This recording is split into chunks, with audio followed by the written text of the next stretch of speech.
Welcome to SiteOwl Support. In this video, we will review how to create a new ticket through plans. Before we get started, note your navigation menu to the left side, which stays with you throughout the site and provides quick shortcuts to Dashboard, Sites, Service Tickets, Site Devices, Projects, and Project Devices. Click on the second icon of a building for sites.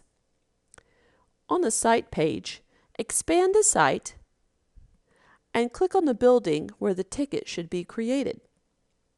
This will take you to the building page where the default plan is showing. If you need to change the plan, simply click at the top and select the plan you need. Click on the device icon that needs the ticket created.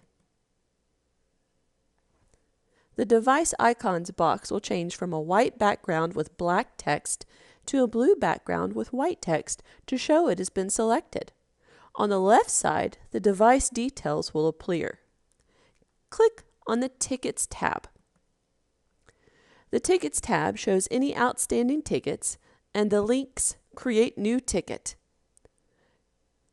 Click on Create New Ticket. You are now on a ticket page. On the right side, in the Location section, you will see the ticket is auto-populated with the plan and the associated devices, which is the device from where you started the ticket.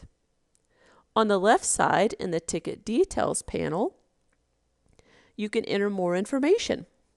Any fields with a red asterisk next to the field label indicate that field is required. That means you have to enter a value in order to create the ticket. Your ticket fields are subject, which is required. This will auto-populate as device down, and the device name, but you can edit this if it's not correct. This should be brief and give an idea of the issue. You'll be able to provide further details in the description field. The requester, this field will auto-populate with your name when created. Assignee, this field will be populated by SiteOwl Support. Status, new tickets will default to open, but can be changed to in progress or closed. Type, another required field. This defaults to repair, but you can be changing it to general or maintenance. This helps SiteOwl Support better plan the necessary steps to resolution.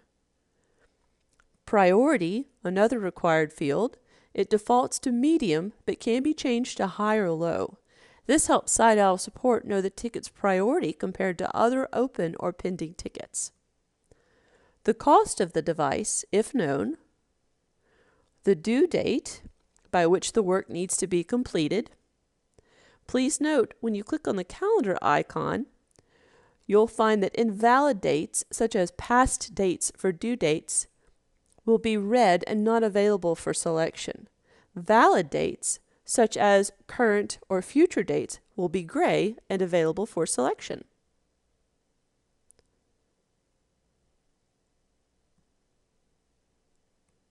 You can also enter a description. Here you can provide additional information, such as any helpful reference dates, issue details, for instance, it only happens at certain times, or how the issue presents itself, number of users affected, etc. And you can set the device status. You can have this be Do Not Update Status, Operational, Not Working, or Operational with Issue. Once all the ticket details have been entered, you can click the Create Ticket button below the fields to save the information and create the ticket. You can now see your ticket on the Device's Tickets tab and on the Service Tickets page. Take a look around and let us know what you think, and welcome again to SiteOwl Support.